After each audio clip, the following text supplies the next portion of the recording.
Hai teman-teman, this is the day in my life as nurse at RSUD Kabupaten Bintan.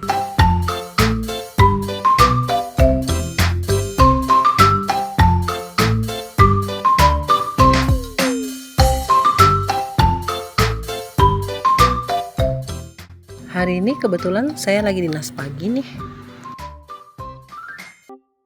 Sebelum memulai kerja, jangan lupa absen dulu. Lalu kita melakukan handover dan setelah itu kita berdoa bersama-sama sebelum memulai kegiatan.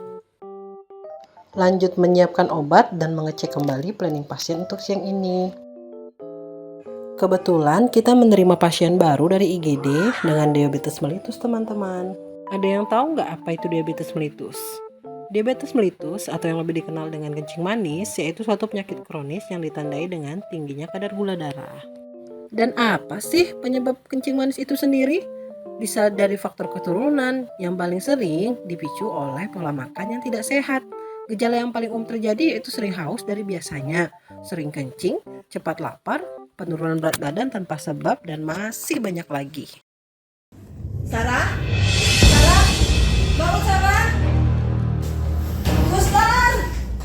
Suster! Suster! Suster tolong! Tolong anak saya suster!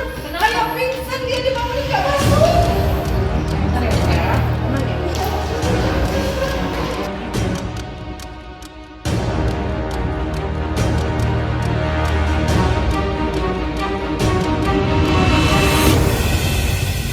Suster, tolong suster anak saya Sarah bangun Sarah!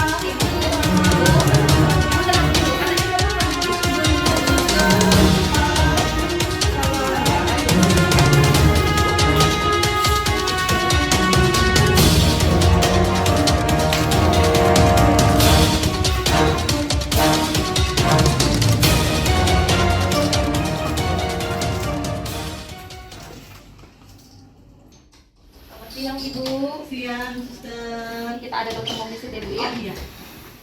Dokter. Siang Ibu. Siang. Saya dokter Kiki. Saya ada berjaga di sini. Tadi saya dilaporkan tentang kondisi anak Ibu ya. Iya, benar. Tadi sempat hipoglikemi. Iya. Udah lama memang Bu. Iya. Sakit gula. Sudah lama, sudah 3 tahunan inilah ketahuannya. Kemarin nggak pernah periksa sih dok. Rutin kontrol sebelumnya. Semenjak ketahuan itu baru rutin kontrol terus. Iya. Oke, udah pakai insulin sekarang. Sudah. Sudah. Tadi saya dikabarkan sama teman-teman perawat kalau pasiennya sudah disuntik insulin tapi makannya nggak mau.